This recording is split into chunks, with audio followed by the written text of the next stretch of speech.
Hello friends, I am Dr. Vaishali Vasavda. I welcome you all on my channel. So today we will discuss about anatomy of vagina.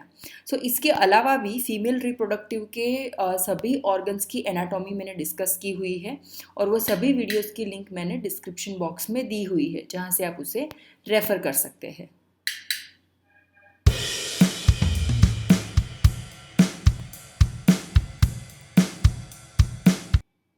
So here in introduction, the vagina is the organ of copulation and forms the birth canal of parturition. So ये जो function है इसका main function है in human body. The vagina is a fibromusculomembranous sheath. So it's kind of sheath. उसमें muscles, fibers and membranous ये पूरे जो three structure है ये मिलके पूरा जो vagina की walls है उसकी जो canal है उसका composition form करते हैं. It is the secretory channel for the uterine secretion and menstrual blood. So जो भी uterine secretions होते हैं in the form of white discharge और समटाइम इन पैथोलॉजी अगर एबनॉर्मल डिस्चार्ज भी है तो उसके सेक्रीशंस के लिए एंड मेंस्ट्रुअल ब्लड के सेक्रीशंस के लिए जो वजाइना है वो एज अ सेक्रेटरी चैनल वो फंक्शन करता है. It is directed upward and backward. उसकी जो डायरेक्शन है ह्यूमन बॉडी में अगर हम एरेक्ट पोस्चर में देखें फीमेल के तो उसका जो डायरेक्शन है वो अपवर्ड एंड बैकवर्ड होता है. बैकवर्ड यानी कि towards the sacrum and upward means towards the face. So it forms an angle of 45 degree with the horizontal in erect posture. So अगर पर्सन एरेक्ट पोस्चर में है तो अगर आप इमेजिनरी हॉरिजॉन्टल प्लेन अगर फॉर्म करते हो so here in picture you can see centre में एक स्ट्रेट वाइट लाइन है जहाँ पे 7 नंबर लिखा हुआ है. वहाँ से स्टार्ट होके अपवर्ड वो सर्विक्स की ओर जा रही है. तो ये जो लाइन है ये वजाइनल कैनाल को शो करती हुई लाइन है. तो ये लाइन उसकी डायरेक्शन दिखा रही है that is upward and backward. और अगर हॉरिजॉन्टल प्लेन के साथ अगर आप देखें जहाँ पे ये पिक्चर की लाइन पूरी हो रही है तो उसके साथ ये 45 डिग्री का एंगल जो है वो फॉर्म करता है. The long axis of the vagina lies parallel to the plane of the pelvic inlet and at right angles to that of uterus. So pelvic inlet का जो plane है this already again मैंने बोनी pelvis का भी video upload किया हुआ है जहाँ पे आपको what is pelvic inlet plane उसके बारे में जानकारी मिल जाएगी. So for now in this picture you can see this white line which is drawn here half in the picture and half in the slide. So ये जो show कर रहा है that is imaginary pelvic plane और उसके compare उसके सामने ये जो वजाइना की जो का जो डायरेक्शन है वो दोनों पैरेलल रहता है. So and at right angle to that of the uterus. जो यूटेरस है उसके राइट एंगल पे ये वजाइना का जो पोजीशन है वो रहता है. The diameter of the canal is about 2.5 centimeter. So इसका जो diameter है जो वजाइना है उसमें सेंटर में आप देख पा रहे हो small horizontal lines है. Total 3 lines are there, small horizontal lines. उसमें जो ऊपर की लाइन है that is around 2.5 centimeter वो सबसे widest part है वजाइना का that is upper part and it is narrowest at its introitus. जो third smallest line है that is drawn at around its introitus again near to the number 7. So that is the narrowest part and जैसे जैसे ये canal इंट्रोइटस की ओर आती जा रही होती है वैसे ये नैरो होती जाती है. And it has got enough power of distendability यानी कि वजाइना जो है वो उसकी जो डिस्टेंडेबिलिटी है उसकी जो स्ट्रेचेबिलिटी है वो बहुत ही इनफ और बहुत ही ज़्यादा होती है.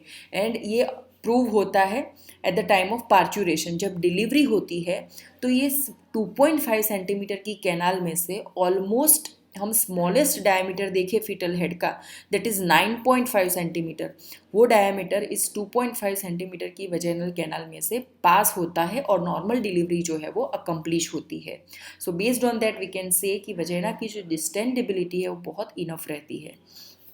देन वॉल्स की हम बात करें तो anterior wall and posterior wall and 2 lateral wall, so ऐसे करके ये टोटल 4 वॉल यहाँ पे फॉर्म होती है। एंटीरियर वॉल जो है एंड जो पोस्टीरियर वॉल है वो एक दूसरे से अपोज्ड रहती है, यानी कि एक दूसरे के साथ चिपकी हुई रहती है। जो लेटरल वॉल्स है बहुत ही टफ होती है, वो एक दूसरे के साथ अपोज नहीं होती है, जिसकी वजह से क्या होता है एच शेप जैसा इसका लुक जो है वजाइना का आता है जब आप उसका ट्रांसवर्स सेक्शन लेते हो। सो एच शेप, जो एच में जो सेंटर में ये जो एच का लाइन होता है वहाँ पे anterior and posterior wall appose हुई रहती है, और जो दोनों साइड के जो लाइन है एच की that is nothing but the lateral wall. The length of the anterior wall is around 7 centimeters. So again in the picture you can see जो white line है small है compared to another white line that is long. So जो small white line है that is anterior portion. Easily you can make out जो bladder and pubic symphysis के नज़दीक है. So that is 7 centimeter and जो posterior wall है that is around 9 centimeter. Next is about fornices. So the fornices are the cleft formed at the top of vagina, that is at the vaginal vault, due to the projection of uterine cervix through the anterior vaginal wall. So ये जो anterior vaginal wall होती है वहाँ से ये जो uterus का cervical part है ये प्रोजेक्ट होता है इनटू द वजाइना। उसकी वजह से क्या होता है एक फोल्ड के जैसा और क्लेफ्ट के जैसा फॉर्म होता है। टोटल यहाँ पे 4 फॉर्निस होते हैं, anterior fornix which is most shallow one, posterior one that is most deeper one and lateral fornix. Vaginal examination में आइदर पीएसपीवी में जो लेटरल फॉर्निसिस है वो हम इजीली मेकआउट नहीं कर पाते हैं, only anterior and posterior furnace हम इजीली मेकआउट कर पाते हैं।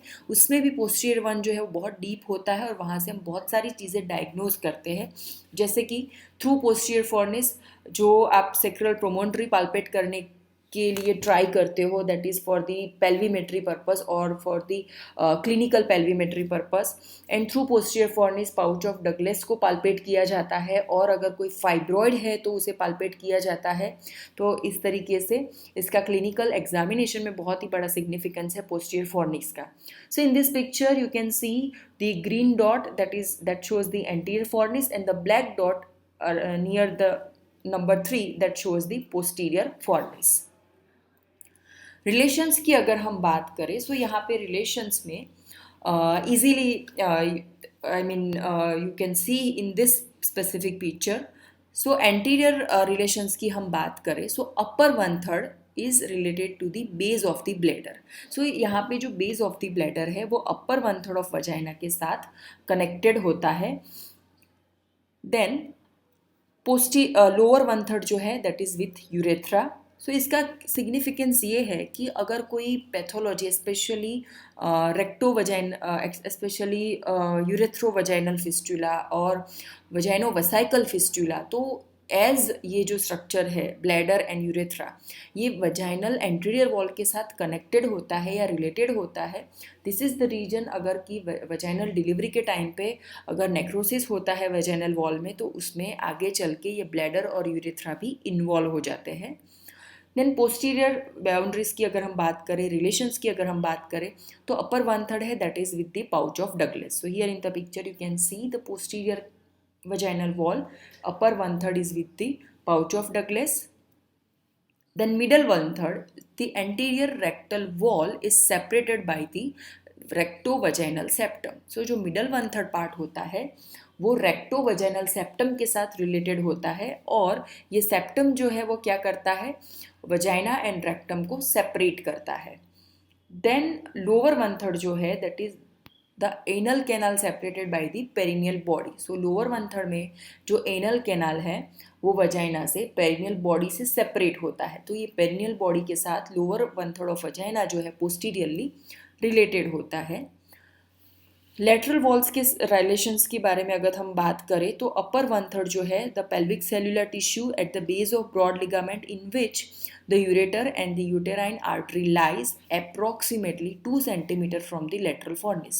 So ये जो lateral fornis रहते हैं उसके 2 centimeter मार्जिन पे यूटेराइन आर्टरी और यूरेटर जो है वो रहते हैं। तो इसका जो सिग्निफिकेंस है यूजुअली सर्जिकली इसका ज़्यादा इंपॉर्टेंस है, specially at the time of like hysterectomy specially, और वजाइनल हिस्ट्रेक्टमी और एब्डोमिनल हिस्ट्रेक्टमी के टाइम पे। तो क्या होता है कि जब भी हिस्टेक्टमी परफॉर्म की जाती है और जब भी ये स्पेसिफिक पोर्शन पे आप सर्जरी परफॉर्म कर रहे हो, तो ऐसे टाइम पे आपको ध्यान रखना है कि ये दो स्ट्रक्चर है, यूटेराइन आर्टरी और यूरेटर जो है वो इंजूर ना हो जाए। और any procedure you are doing through the vagina, so ऐसे टाइम पे भी आपको ध्यान रखना है कि laterally this two structure should not get injured by this specific surgical procedure. Then when we talk about middle one, so middle one third, so the middle one third is related to the levator ani muscles of the lateral walls of vagina, and the lower third, the bulbocavernosus muscles, vestibular bulbs, and Bartholin glands. So lower third of vagina is related with the these three structure laterally, that is the bulbocavernosus muscles, the vestibular bulb, and the Bartholin glands. Now, when we talk about the structures, so the structures of the vaginal wall or vaginal canal, so layers from within outward are mucus coat, which is lined by stratified squamous epithelium without any secreting gland. So vagina में कोई भी secreting glands नहीं होती है. So any secretions जो होते हैं through vagina, whenever patients comes to OPD, patient complain देते हैं कि उनको वजाइनल डिस्चार्ज हो रहा है. एज वो डिस्चार्ज थ्रू वजाइना आता है, इसलिए we use the word vaginal discharge, but actually जो भी इन्फेक्शंस है, जो भी डिस्चार्ज है, वो जनरली सर्वाइकल कैनाल में से हो रहा होता है. तो यहाँ पे जो वजाइनल डिस्चार्ज है उसमें सिर्फ और सिर्फ जो डेब्रिसिस रहते हैं, जो डेड टिश्यूज़ और डेड सेल्स होते हैं, वो ही वजाइना में से सेक्रीट होते हैं, और वो भी सर्वाइकल सेक्रेशन में मिक्स होने के बाद वो सेक्रीट होते हैं. Next is submucous layer of loose areolar vascular tissues. Then आता है muscular layer consisting of distinct inner circular and outer longitudinal muscles. And last में रहता है fibrous coat derived from the endopelvic fascia and it is highly vascular in nature.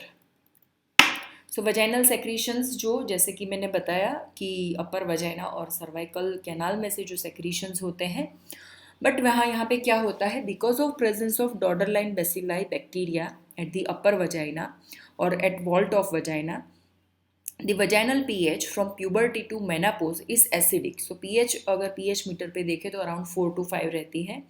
And which produce lactic acid. So ये जो bacteria है ये lactic acid produce करते हैं from the glycogen present in the exfoliated cells. So जो भी exfoliated cells रहते हैं आइदर फ्रॉम सर्विक्स और वजाइना, ये उनके जो ग्लाइकोजन्स रहता है उसमें से लैक्टिक एसिड फॉर्म होता है, और जो डॉर्डरलाइन बेसिलाई उसे सपोर्ट करते हैं या हेल्प करते हैं, जिसकी वजह से क्या होता है, एसिडिटी मेंटेन रहती है और जो भी अनफ्रेंडली बैक्टीरिया होते हैं उसे वो वैनिश करते हैं from the vaginal canal. So that's why maintenance of acidity and maintenance of these friendly bacteria, Dodderline bacilli, is very important. And because of this acidic environment, vagina में एक peculiar smell होती है, और वो जो peculiar smell होती है, even though you use any kind of vaginal wash or anything, it will not help you to remove that kind of smell because that is normal and physiological. And in fact अगर आप बहुत ज़्यादा we wash या ऐसे कोई vaginal wash अगर आप use करते हो तो उससे क्या होगा, ये जो बैक्टीरिया है, फ्रेंडली बैक्टीरिया, ये भी उसके साथ साथ में वॉश आउट हो जाते हैं ऑन प्रोलॉन्ग यूज़, और जो वजाइना है उसमें इन्फेक्शन होने के चांसेस जो है वो बढ़ जाते हैं. Next is blood supply. So arteries की हम बात करें तो cervico vaginal branch of uterine artery, vaginal artery, middle rectal and internal pudendal artery. Veins, venous drainage जो है drain into internal iliac veins and internal pudendal veins. Nerve supplies, sympathetic and parasympathetic from the pelvic plexus. The lower part is supplied by the pudendal nerve. Lymphatics, the upper 1/3 and middle 1/3 up to the hymen by the internal iliac group, and below the hymen is superficial inguinal group of lymph nodes or lymphatic drainage. Thank you so much for listening. You can subscribe this channel and click the bell icon for further updates and share this video amongst the students. Thank you so much.